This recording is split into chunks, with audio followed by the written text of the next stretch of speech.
do another tip on Slack. I haven't done some Slack tips for a little while, but basically this one's about profiles. So when folks are working remote, it's really important to over communicate outwardly as much stuff as possible. So whereas when you're in the same office, it's kind of easy if you've got a question for someone, you can kind of go to them and ask. When you're working remote, it's much harder. So what we need to try to do is to broadcast or make available as much information to other people as possible.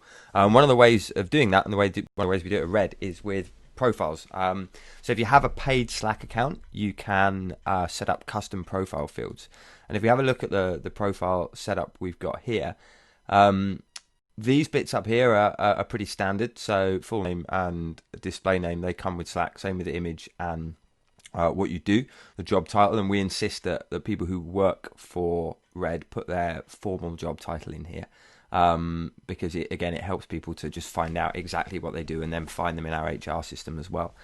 And phone number as well. We ask people, it's not mandatory because it's people's personal number, but we ask people to put their phone number in here so that in an emergency, you can always just go to Slack to find someone's number. And we also insist that the time zone's set accurately. You'd be amazed the number of people I come across who don't have an accurate time zone set in Slack. And that's not very good if you're working with folks in different time zones, because I quite often come and check out the time zone of whoever I'm speaking with in order to work out where they're at and when a good meeting is going to be, or even just to know what bit of the world they're in at what time.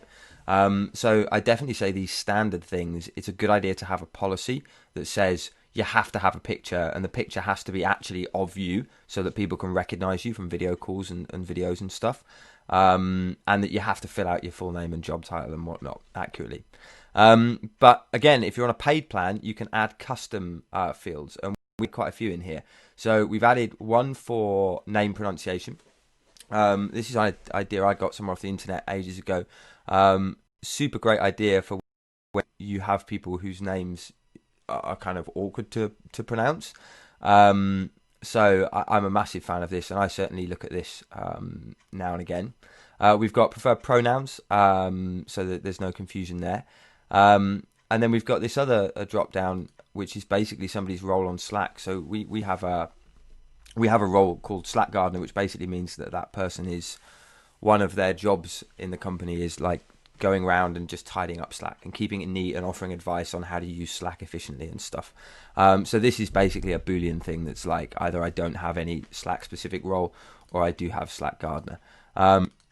We've also got the main location of the school. So Edmonton, these are the places we have schools in or offices in. And this is, again, super, super useful for trying to find out, even if someone's time zone is in, so like my friend Bruce, he was in Paris recently, so his time zone was Paris, but his main office location was London. And so that's super useful to understand where somebody works if you have main cities, that like city hubs.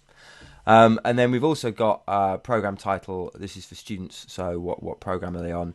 And also student number. Again, this only applies to students. This is super useful for finding students in other systems.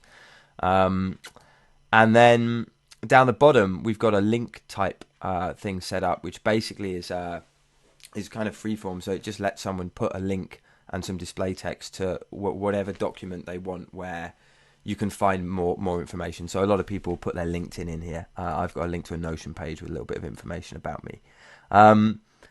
I'd say that for most companies, like the useful stuff in here is like name pronunciation, preferred pronouns, the kind of stuff that people need when they first start speaking to somebody.